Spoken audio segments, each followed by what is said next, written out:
দুর্গোৎসব মানেই শুধু আনন্দ নয়, এ এক অর্থনীতির উৎসব। এবছর বাংলার পুজোয় ব্যবসা ছাড়াবে ১,০০,০০০ কোটি টাকা। ২০১৩ সালে অ্যাসোচেম জানিয়েছিল বাংলার পুজো কেন্দ্রিক ব্যবসা বাড়ছে গড়ে ৩৫% হারে।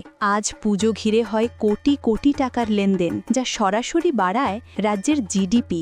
শুধু কলকাতাতেই ৪,৭০০ পুজো হয়, তার মধ্যে ২৫০টি বৃহৎ পরিসরে। গত বছর পুজো ঘিরে ব্যবসা হয়েছিল ৮০,০০০ কোটিরও বেশি। পুজোয় প্রত্যক্ষ ও পরোক্ষভাবে আয় বাড়বে ৪,৮০,০০,০০০-এর বেশি মানুষের। বেলুন বিক্রেতা, ফুচকা বিক্রেতা, সাংস্কৃতিক কর্মীদের মতো লক্ষ লক্ষ মানুষের সারা বছরের ভাতের সংস্থান হয় পুজোকে কেন্দ্র করে। মুখ্যমন্ত্রীর পুজো অনুদান বৃদ্ধির ফলে গ্রামীণ অর্থনীতিও গতি পেয়েছে।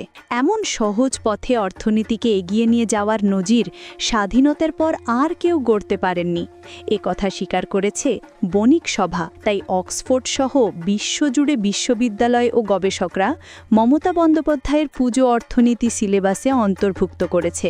আপনাদের সকলকে শুভ শারদিয়া। প্রাণ খুলে মেতে উঠুন বাংলার প্রতিটি উৎসবে, কারণ বাংলা মানেই ধর্ম যার যার, উৎসব সবার।